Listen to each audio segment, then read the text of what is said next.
Good afternoon, all. I welcome you all back to the next keynote address. It gives me great pleasure to introduce and welcome Ms. Arya R., Session Manager. Over to you, ma'am. Am I audible? Am I audible? Yes, ma'am, you are audible. Good afternoon, everyone. Welcome you all to the International Conference on Recent Advances in Composite Materials 2024, proudly organized by Chinmaya Vishwavidyapith, deemed to be university. We are excited to have such an enthusiastic and diverse group of participants gathered here to explore and discuss the latest advancements in composite materials. To ensure a seamless experience during the session, we kindly request your cooperation with the following guidelines. Please keep your mic muted throughout the presentation to avoid any interruptions. We encourage you to actively listen to the session and note down any questions that you may have. If you have any queries during the presentation, please type your questions in the chat box and speaker will address them during the Q&A session. Let us all maintain professional decorum by refraining from interrupting the speaker during their talk. Thank you for your attention and cooperation. We look forward to an inspiring and thoughtful session ahead. Now, it's my distinct honor to introduce our esteemed keynote speaker, Dr. Maya Jacob John, a distinguished researcher and leader of the Bioplastic and Biocomposites platform at the Council for Scientific and Industrial Research in Pretoria, South Africa. Her research has mainly focused on the development of bio-based materials from renewable and sustainable resources. Dr. Maya has published more than 100 peer-reviewed research articles and was granted 2 patents and presented at a number of international conferences, which includes several plenary and keynote lectures. She has a citation record of more than 13,000 citations and current H-index of 43. Dr. Maya has recently been ranked among the world's top 1 lakh scientists by Stanford University with a global ranking of 689 within the polymers field. She has been recognized several prestigious awards, including first runner-up at DST Women in Science Awards in 2016, a special award in import replacement category at the National Advanced Manufacturing Innovation Award in 2018, finalist in the Materials for Inclusive Economic and Sustainable Development category at the National Science and Technology Foundation Award in 2016, CSIR team recognition as United Nations Environmental Program Champions of the Earth in Science and Innovation category in 2023, finalist at the National Science and Technology Foundation Awards 2024 in Green Economic Award category, CSIR Research Excellence and Outstanding Contribution by Team in 2024. Today, Dr. Maya will share her insights on bio-based solutions to implement circular economy for the biomedical sector, a topic that underscores her dedication to advancing materials for high-performance applications. Please join me in giving a warm welcome to Dr. Maya Jacob John. Over to you, ma'am. Hey, thank you. Thank you so much for the very kind introduction. Let me now share my screen once again.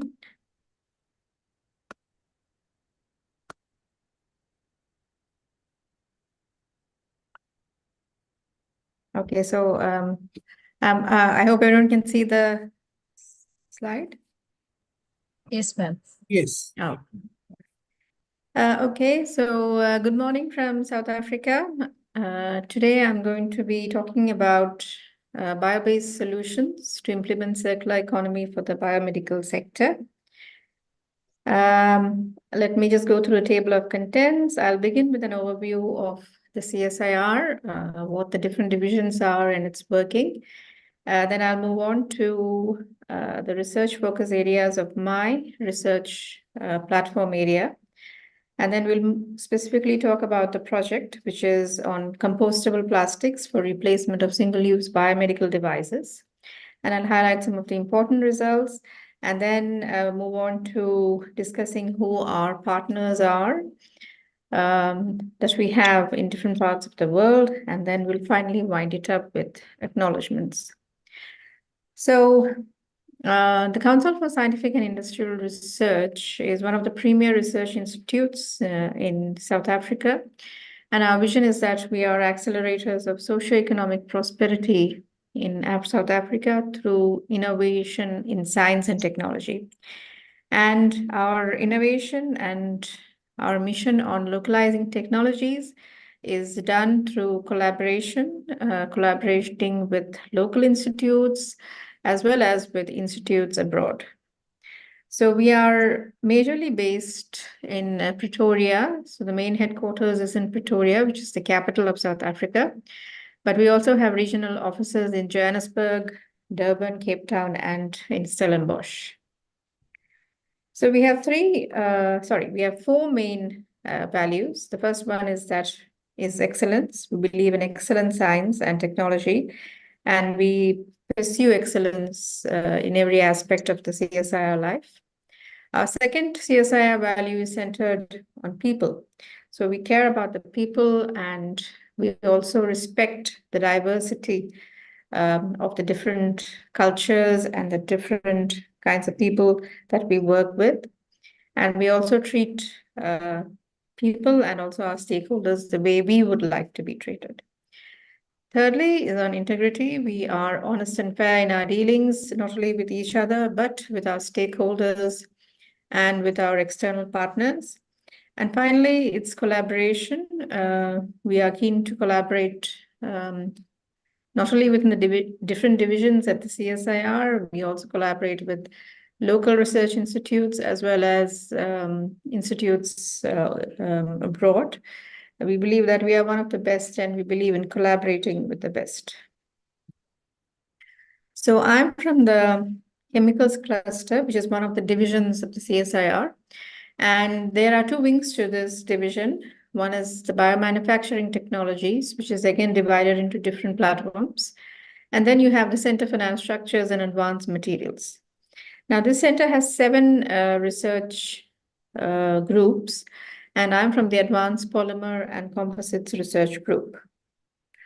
Now, if you take this research group, it is again further divided into 2 platforms. One, you have the polymer nanocomposite platform.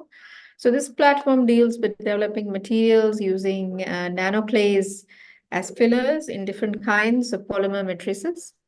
And then you have my platform, which is Bioplastics and Biocomposite platform. So here we have 3 basic focus areas. The first one is on waste valorization. And here we typically focus on post-harvest waste residues.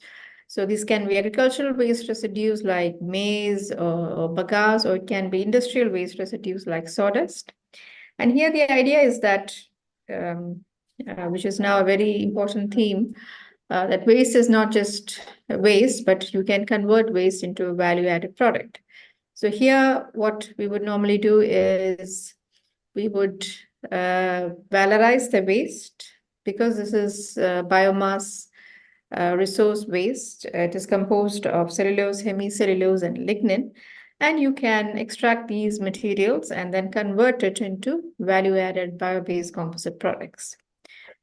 The second focus area is on development of bio-based materials, and this comprises of plant fiber-based biocomposites, and this is mainly to replace glass fiber-based structures within the automotive and the aerospace sector.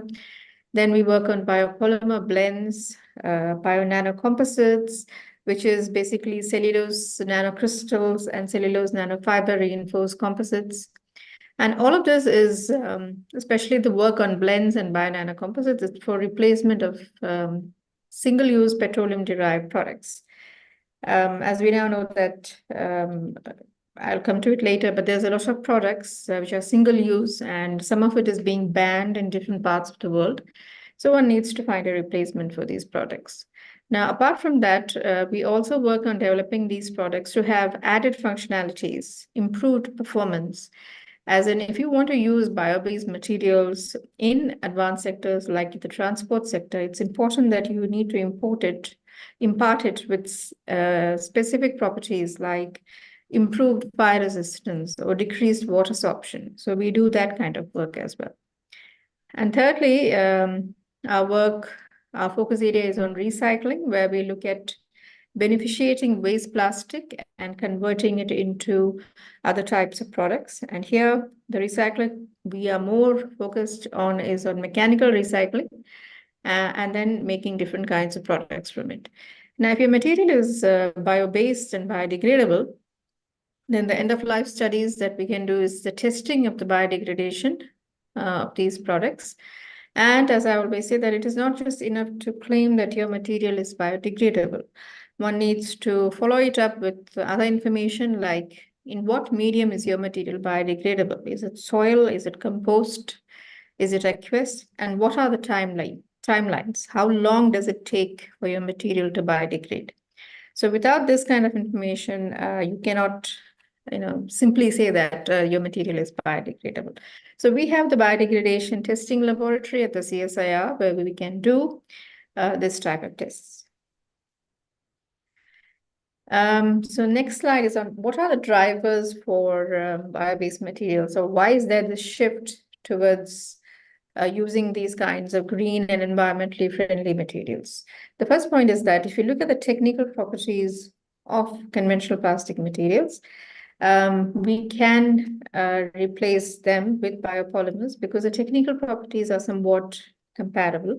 And if it is not so, then our strategy has always been that we would blend these biopolymers with different kinds of materials.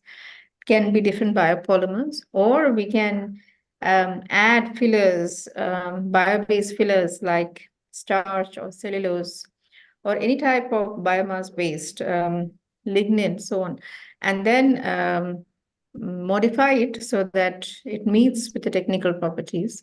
And along with that, you have the added advantages of biodegradability as well.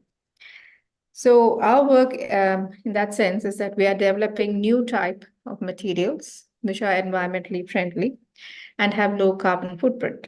But apart from that, the work in the long run, it's a solution to one of the most important topics in the current times, and that's the problem of plastic pollution. So in the long run, these materials are a solution to plastic pollution, also depleting petroleum reserves because all our starting materials are plant-based, bio-based, they are environmentally friendly. The fillers that we use, the materials that we use for blending, they are again derived from plants. So we are creating a bio-based feedstock which can replace the petroleum feedstock to a certain extent. And it also contributes to mitigating climate change by reducing greenhouse gas emissions. I'll come to that point later. But it is just, just say that plastic production and disposal limits around 3% of global emissions. So if you look all around, you'll find that there is a lot of environmental legislations and bio-based incentives, which is pushing this shift towards bio-based materials. So the first one is REACH and Clean Sky. So REACH is registration, evaluation, authorization, and restriction of chemicals. And once REACH is implemented at full scale, you'll find that a lot of materials, a lot of chemicals, phenolic resins, and so on are banned, and one needs to find bio-based alternatives for it. Within the aerospace sector, you have the Clean Sky program, which is about greening of aircraft so that it can reduce pollution in that space.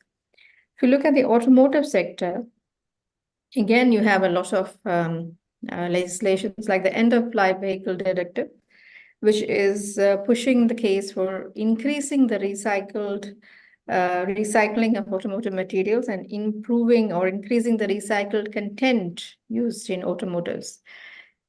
You also have fuel economy standards and reduced carbon dioxide emission levels, which is again pointing towards lightweighting of automotives. So the use of natural fibers, plant fibers, use of biopolymers, all of this is supporting these legislations, which speaks to lightweighting of automotives, bringing about a reduced carbon footprint within the automotive sector. And within the packaging sector, you have laws like the ban on single-use plastics. In fact, in the African continent, the single-use plastics has been banned in almost more than 30 countries. And again, packaging materials need to have a reduced carbon footprint. So in that regard, I can say that South Africa exports a lot of fruits to Europe. And one of the demands from the European sector is that the packaging materials which are used for the import of these fruits should have a reduced carbon footprint. And within all these sectors, what we see is that there is now the implementation of circular economy. So it's not like in the previous, era where one would make materials, use materials, and then discard them. Now we are implementing the circular economy, which is about minimizing the usage of natural resources, minimizing waste. Waste is no longer waste, it's a resource from which you can develop value-added materials, and promoting recycling. So I just would like to say that as part of our research outputs, we don't just focus on research publications, that is part of our deliverables, but along with that, we need to develop prototypes at different technology readiness levels. So here, I would just like to say that we begin with designing a formulation using biopolymers and other types of materials. And once we design a formulation, we will test it, and then at some point, if we find that it doesn't meet with the technical properties, we would do modifications, either by blending it with biopolymers or by addition of fillers, or it can be some sort of chemical modification so that it complies with the technical properties. And then the next step is converting it into a prototype. Now, at this stage, we would engage with the industries, local industries, and seek their help to conduct industrial trials so that we can develop prototypes using our material. And the applications are in different sectors, from packaging to biomedical, automotive, and agriculture. And as I said, at the end of life, options for our developed materials is either recycling or biodegradation. Now, again, as I mentioned, we work according to technology readiness levels. So once we have complied, we have developed a product that complies with technical properties, we are at technology readiness levels of 6. And then when we engage with the industry to do industrial trials for prototype testing, then we are at readiness levels of 7 and 8. And then once it's market ready, we say it's at TRL 9. So our work is always geared towards developing materials at different technology readiness levels. And all of this is aligned to global strategies. You have the strategy of renewable carbon technology, which focuses on renewable carbon. So we are not looking at fossil carbon. It's on organic carbon, the biomass-based carbon, and using recycled materials. Then, as I mentioned, the circular economy.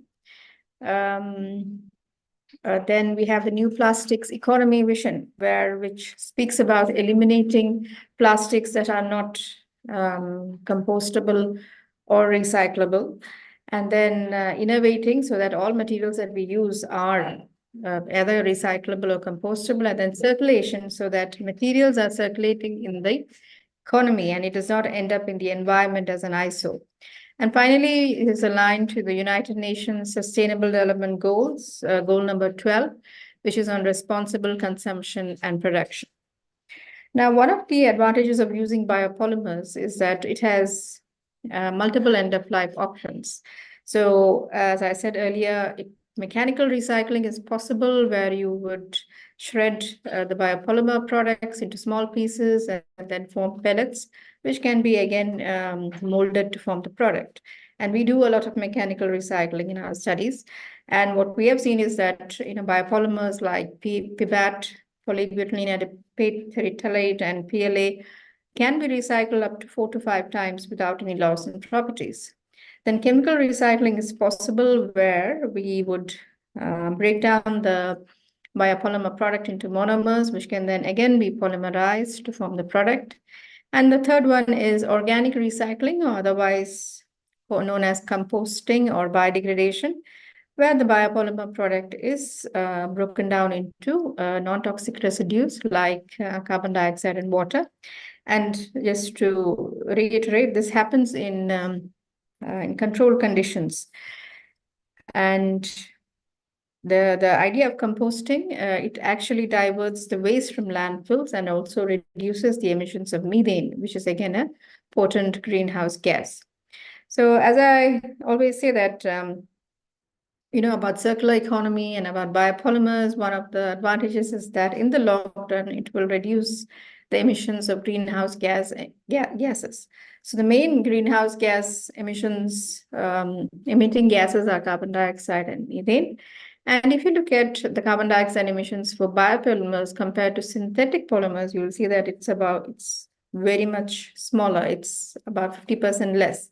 For example, PLA, the CO2 emissions are 50% less compared to synthetic plastics like LDPE and polystyrene. So biopolymers have a smaller carbon footprint, and their cradle-to-plant greenhouse gas emissions are much lower when compared to the fossil fuel-based counterparts. Okay, now we can come to the project and the sector that we are focusing on, which is the biomedical sector. So if you look at the waste that's generated in the biomedical sector, the hospitals generate a large amount of biomedical waste, around 5 million tons per year. And 15% of this is hazardous, while 85% is more on the domestic waste category. Now, if you were to examine what this domestic waste is, you will find that it's mainly single-use products like gloves, surgical aprons, diagnostic kits, syringes, and also packaging for devices. And while the current practice is majorly landfilling and discarding, which is creating a huge environmental impact, we find that compostable plastics, is a suitable option and presents an opportunity to replace these conventional plastics that's being used for single-use medical devices. Here, I'll speak about the surgical apron and diagnostic kit work that we have done. And again, as I say, the main reason you can replace it is that the technical properties are similar, and there is the additional advantage of compostability. And here I'd just like to add that I think a couple of years back, during the pandemic, there was a huge spotlight on the biomedical waste that was being generated. So as part of COVID response, an enormous amount of plastic waste was being generated. And this is in the form of test kits and vaccine doses, tons of protective wear, and so on. And this prompted the World Health Organization to warn of an environmental catastrophe that could happen. And one of the recommendations of WHO was, where possible, to switch to biodegradable materials so that you can sustainably reduce and manage healthcare waste. Here, the first case I'm going to speak about is on the medical surgical aprons. So conventionally, surgical aprons are made from synthetic plastics like polyethylene. So here we are using designed a new formulation using a biopolymer blend. The main biopolymer is PBAT, which is polybutylene adipate terephthalate. It's a biopolymer produced from BASF. And the idea is to incorporate bio-based additives like starch and cellulose. The processing route is melt compounding, followed by injection molding for testing specimens. So you would make injection molded specimens for testing like mechanical testing, thermal studies, as well as biodegradation. Now, once the testing is done, the next step is to form flexible films by using a blown film extruder, again followed by characterization, and then the last step is the development of the prototype. So here for that we have to produce 30 to 50 kg of extruded pellets, and these pellets are then taken to an industrial facility. So in this particular case, we have taken it to Henrose Plastics in Port Elizabeth. So this is a company that is producing these films for different kinds of applications, for packaging, as well as for making agricultural mulch films. So what we do is we would make these 30 to 50 kg of the material and then take it to this company and then engage with them to do the industrial trials. If one were to look at the market analysis, you'll find that the market size is valued at around 1.1 billion US dollars, and it's expected to increase to 1.9 billion by 2032. So that's exhibiting a compounded annual growth rate of 6.2%. So the main drivers for this increasing market growth is the increasing demand for protective medical wear, as well as the heightened healthcare awareness, stringent infection control protocols, as well as the rising incidence of healthcare-associated infections. Additionally, we also have, global healthcare infrastructure is being expanded both in rural as well as in urban areas. And if one were to look at the advancements in material technology, that has led to the development of customized surgical aprons that offer better protection and comfort. And along with that, there is a growing focus on sustainable and eco-friendly products. So this is mainly due to increasing environmental concerns and regulatory pressures, and also environmentally conscious consumers. So because of all of that, the development of compostable or biodegradable medical aprons is on the rise. So this is a slide that shows the mechanical testing of the blown film. So once we have formed once we have designed the formulation and developed the materials, one would test for mechanical properties. And you can see here that of the different formulations, PLA formulation and PBAT formulations are complying with the specs for LDPE, which is currently used for use as aprons. And on the right, you can see photograph of a blown film. Thickness of the film is 20 microns, and this is from a blend of PBAT and PBS. And we have done this at the CSIR pilot scale facility. We have a 5-layer pilot scale film blower. Now, because both PLA and PBAT match with the technical properties, both formulations were then subjected to film blowing. And what we found was PBAT formulation exhibited a better melt strength, and it formed a stable bubble, and we could get films of uniform thickness. PLA formulation had some problem with bubble formation and also exhibited low melt strength. So because of that, PBAT formulation was selected for industrial scale trials. So this is the slide on biodegradation testing. Before that, I just want to add that biodegradation testing actually encompasses 3 parts. One is the disintegration test, which you would actually do on the prototype that's developed. So on the material, that final product. It's not enough to do it on the pellets. You have to do it on the final product. I'll come to what the test entails later. So there is the disintegration test. Then you have the mineralization test, which is what this graph shows. So there you are measuring the amount of carbon dioxide that's emitted during the biodegradation process. And now you have certain standards. So as per ASTM D5338 standard, to claim that your material is biodegradable in industrial composting conditions, 90% of carbon should be converted to carbon dioxide within 6 months, within 180 days. If you want to claim your material is biodegradable in home composting conditions, so then the requirement is 90% of carbon should be converted to CO2 within a year. Now, in industrial composting conditions, we have conditions of higher temperature and pressure. So that is why biodegradation happens faster there. So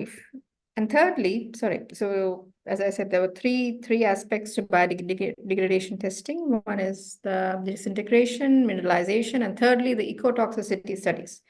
So in ecotoxicity, what you're measuring is whatever material, whatever residue is left behind after biodegradation, is it suitable for plant growth and seed germination? So you also have to make sure there's no presence of toxic elements, and whatever is left behind is suitable for plant growth. So this is the mineralization study results, and you can see that the pipette, the cellulose here is a reference, and then you have pipette and pipette formulation, and the pipette formulation is actually performing better than the pipette itself. So it shows biodegradation, 90% biodegradation within 120 days. So it's complying with the ACRACM standards of compostability. And this was done under industrial composting conditions.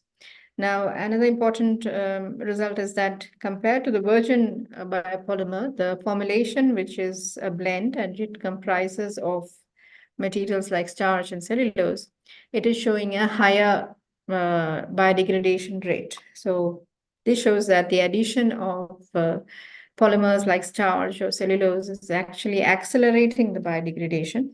That's because these materials are providing more sites for microbes to attack and increases the rate of biodegradation.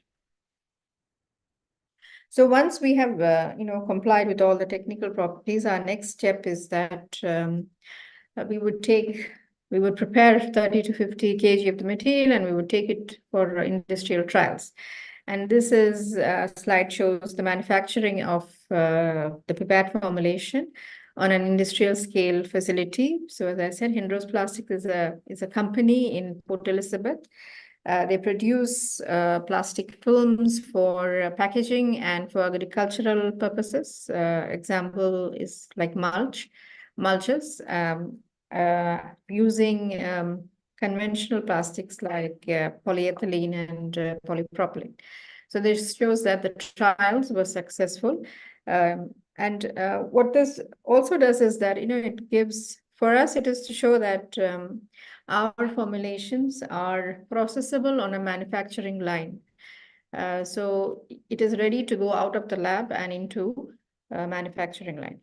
And now for the industrialists, for the industries and the SMMEs, it shows that, it is possible to replace their material with a new material, with a CSIR developed material. And for that, they don't have to invest in any new kind of infrastructure or any kind of capex. The existing processing line can be used for molding, for developing new kinds of products. And this shows that once you reach the industrial trial level and you're successful at it, then you say that you are at TRL levels of 6 and manufacturing readiness levels of 6 as well. So this just a slide to show, the development process from TRL level, low TRL levels to higher ones. So you have the formulation, you would do the extrusion at CSIR to form pellets. It's injection molded to form specimens for testing. Then the blown film extrusion happens at the pilot scale facility at CSIR, and then we do the industrial trials and form the prototype. So next we come to the second case study, which is on the plastic casing of diagnostic kits. Now, as you all know that diagnostic kits, I'm referring to the plastic casing here. So this is used for tests, several kinds of point of care tests like HIV, COVID-19, pregnancy. And the plastic casing that's currently used is made from conventional plastics like ABS and polypropylene. Now here we have developed a formulation. The major biopolymer is PLA and used bio-based additives. The processing route is milk compounding to form the pellets, which is then injection molded for testing specimens. The characterization techniques adopted are mechanical, thermal, and biodegradation.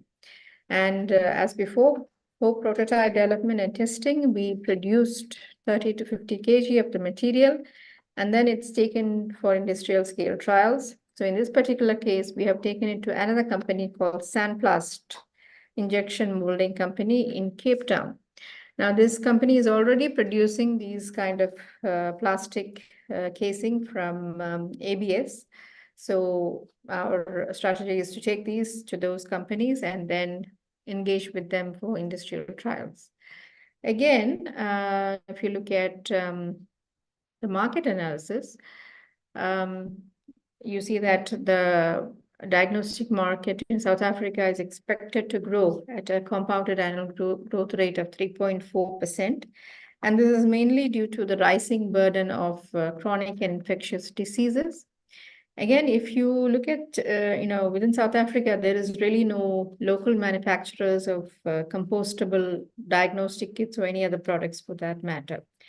And South African healthcare system uses about 4 million tons of single-use plastic materials.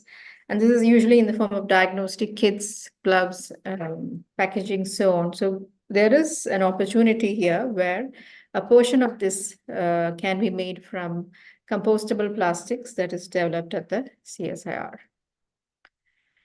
So here again, we look at, once we decide on the formulation, we test for mechanical properties, and we find that one of the formulation is meeting with the technical properties of ABS. And we basically look at the strength and the stiffness and the toughness parameters of the material that has been developed. Then this is the slide on biodegradation testing. So here, again, as you can see, as per ASTM D5338 standard, 90% of biodegradation is happening within 120 days for the formulation that we have developed.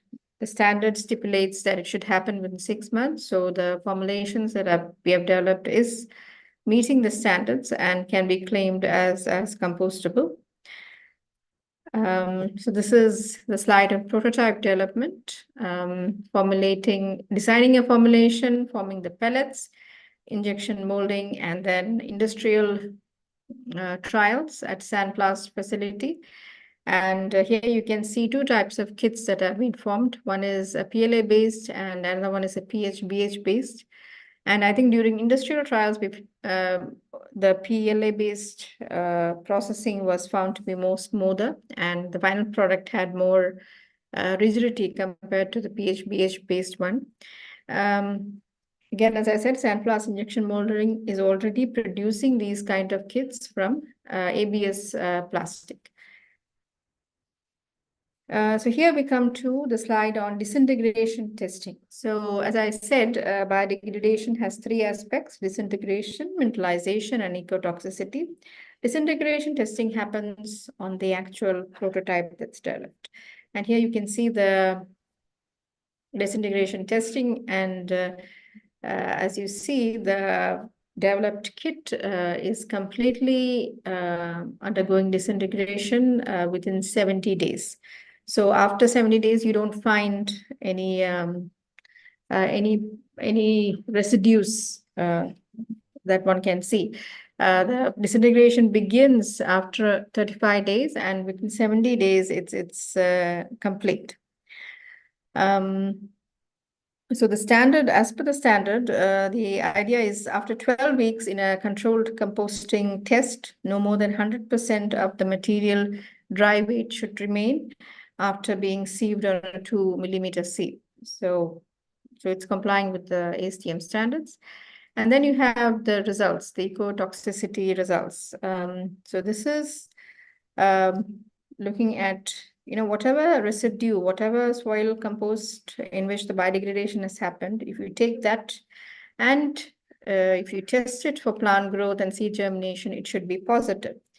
It's to show that whatever is left behind after your material has biodegraded, it is suitable for plant growth. So here we have placed seeds, tomato seeds, in the residue that's left behind, and you can see that there is positive seed germination and emergence of seedlings from the residue that was left behind. So it's again positive results there. So the conclusion is that developed prototype is disintegrating completely within 70 days. So you can compare it to conventional plastics. If you take an ABS diagnostic kit and then place it in the environment, it's going to persist there for more than 100 years. So compared to that, our developed kit is completely disintegrating in compost within 70 days. Then the next slide is on prototype testing. And here we have done pregnancy and HIV lateral flow tests. And this is in collaboration with the company. The company's name is Medical Diagnostic. And they produce these type of diagnostic kits and different kinds of biomedical devices as well. So this test encompasses a 3-day incubation period. So both conventional cassettes and the compostable ones that we have developed is incubated with lateral flow strips for pregnancy and HIV test. And it's done at 2 temperatures, one room temperature and at a higher temperature of 60 degrees. And the idea is to see that whether the material that we have developed, whether it is having any effect on the outcome, test outcome, or also if there is any sort of adverse reaction between our material and the test strips as such. So the main results was that the composition of the CSIR developed cassette did not have any effect on the outcome. Additionally, the cassettes maintain structural integrity during the testing period of 3 days, which also require that you do it at a high temperature of 60 degrees as well. Now, here is a techno-economic analysis slide. So I think that's also another important part of our research, where once we make a material that meets with technical properties, you would then move on to making a prototype, doing industrial trials. And once that's successful, we need to do the techno-economic analysis, which looks at the economic feasibility, whether it is feasible in the market, whether the market will buy it, whether there will be, off-takers for your product. So based on our discussions with one of the biomedical device manufacturers, they mentioned that there is a possibility, an opportunity for 12 million pregnancy test cassettes, the cassettes in a year for the European market. And the market would be willing to pay about 5 times the material cost of the cassettes. So based on that, the techno-economic analysis was done, assuming 12 million units per annum market. And the final outcome is that the project is feasible at recommended prices of 1 rand per cassette. So one of my co-workers, Dr. Vincent, did the techno-economic analysis, and that has become important in every part of our project. So it's not just enough to show that your developed product is technically feasible. You have to show that it is economically feasible and that the market is willing to buy it. So at prices of 1 rand per cassette, we find that the project is financially feasible and there will be a return of investment as well. Okay, then I will come to some of our new work, which is our ongoing work. Again, this is on biomedical devices. So here we are looking at angular connectors. So angular connectors are a specific part that is attached to oxygen masks. So here, maybe I should just give a background. We visited one of the companies in Cape Town called Acacia Medicals, and they are also interested in moving to biodegradable products for some of their biomedical devices. And one particular product that they mentioned was the angular connectors, which is currently made from polypropylene. It is again a single-use product, and it is a product that is connected to the oxygen mask.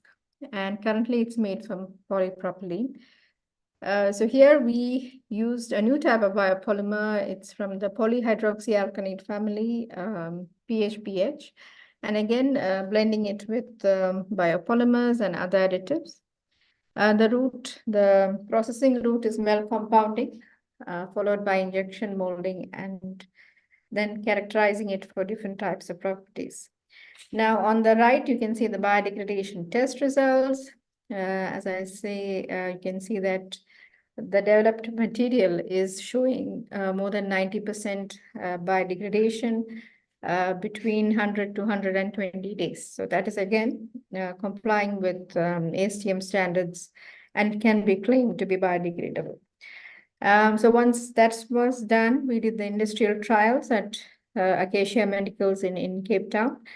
And the trials were successful and we could get prototypes, but we are still doing more work to improve the smoothness, the finished look of the product.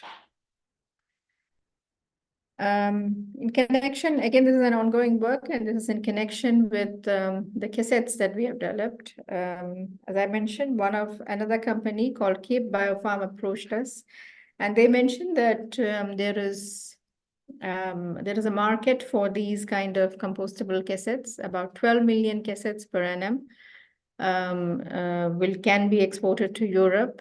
But one of their conditions was they would like these cassettes to be in color. They wanted it to be green and pink. So we again tweaked the formulation and added color master batches derived from plants again.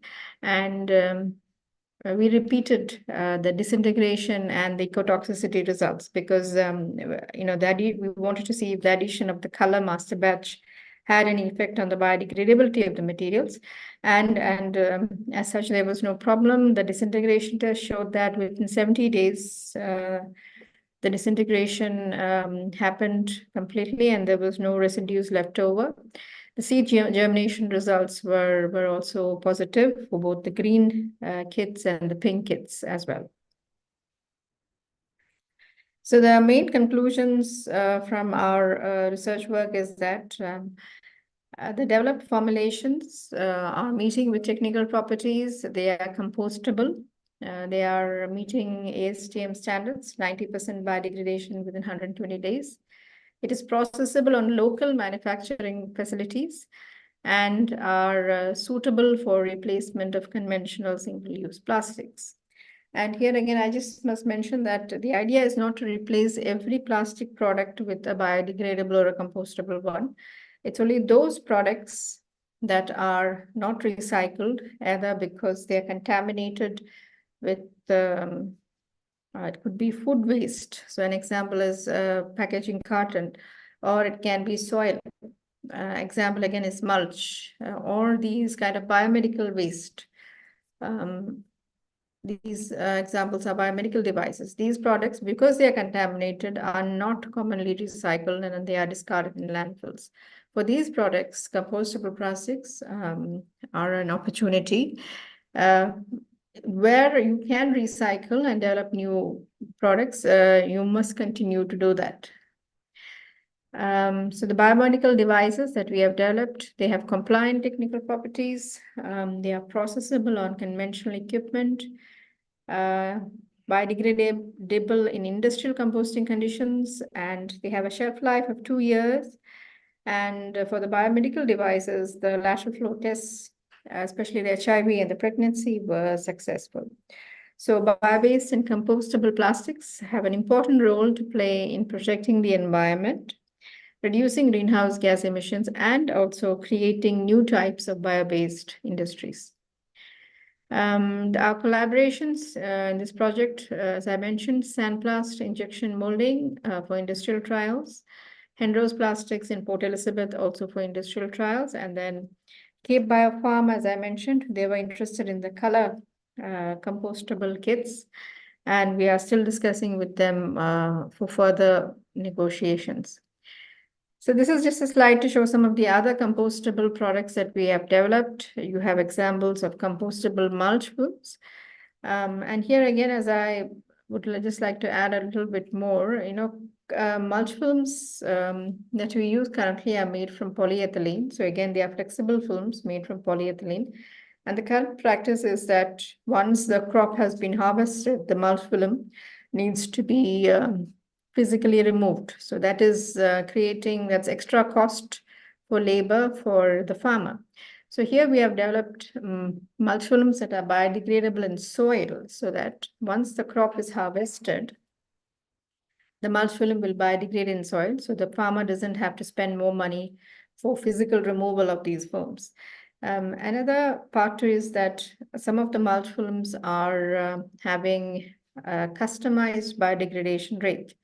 For example, if your crop is short harvesting crop, then suppose you need to harvest it within 3 months, then we can add special additives to these mulch films so that it biodegrades as soon as the crop is harvested. Similarly, we can also prepare mulch films with longer biodegradation rates.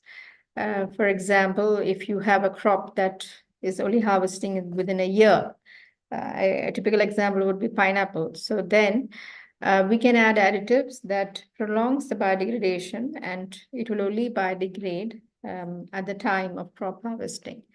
So this project, we are actually currently doing trials in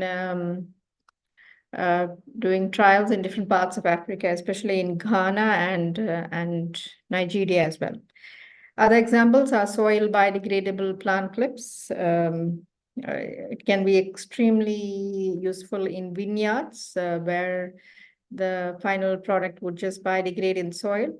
Another product is coffee pods. I'm sure you know of these coffee pods, which are used in Nespresso and other types of machines.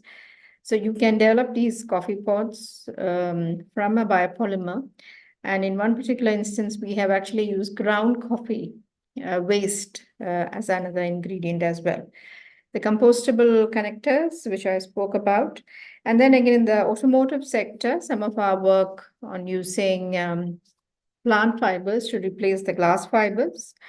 And this is especially for secondary structures, known load-bearing structures. And the main benefits are these are all plant-based materials, reduce carbon footprint. The end-of-life options are multiple. Some of it is mechanically recyclable, and it's also biodegradable in suitable conditions. The technical properties are matching, and it is processable in existing manufacturing lines. So you don't have to create a new company with a new processing line. You can use the existing ones.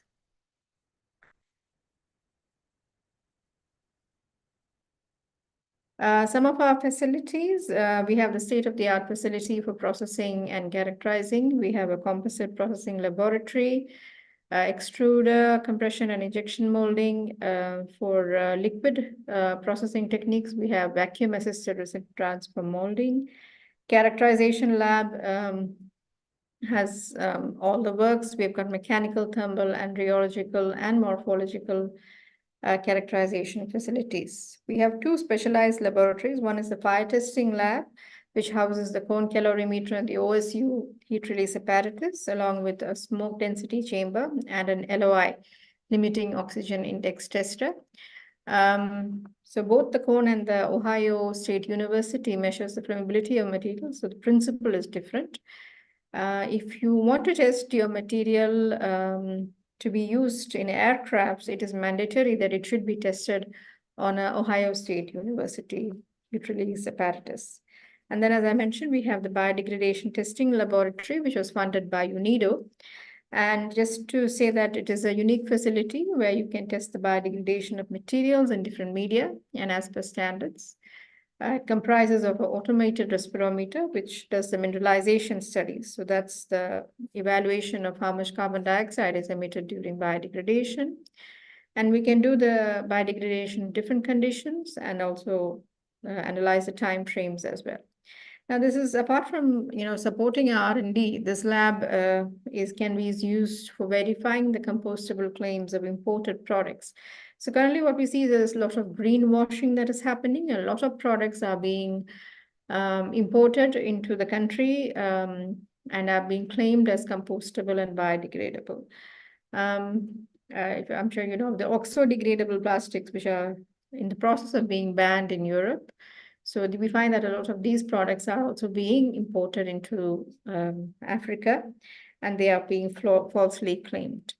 So our lab has been testing a lot of these products and calling out their claims as well.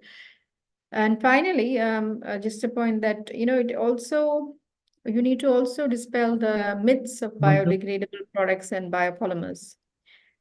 Yeah. Dr. Our next section going to begin at 3 p.m. So can we? Okay, yeah, sure. I'm just going to wind up.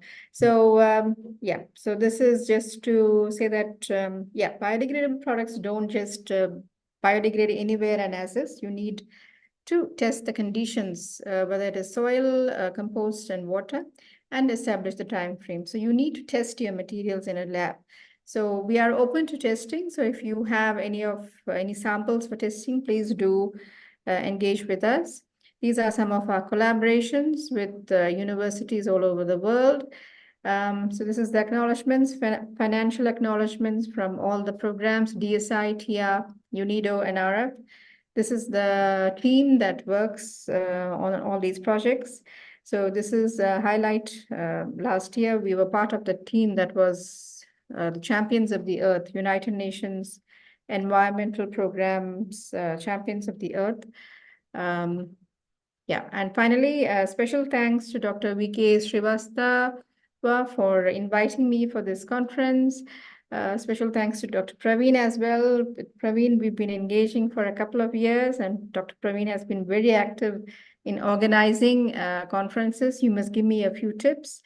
And thanks to all the organizers of the conference as well. Thank you. Thank you so much, ma'am, for such an insight and thoughtful provoking keynote address. Now we will move on to the Q&A session. If you have any questions, please type in the chat box. Professor will address the question one by one.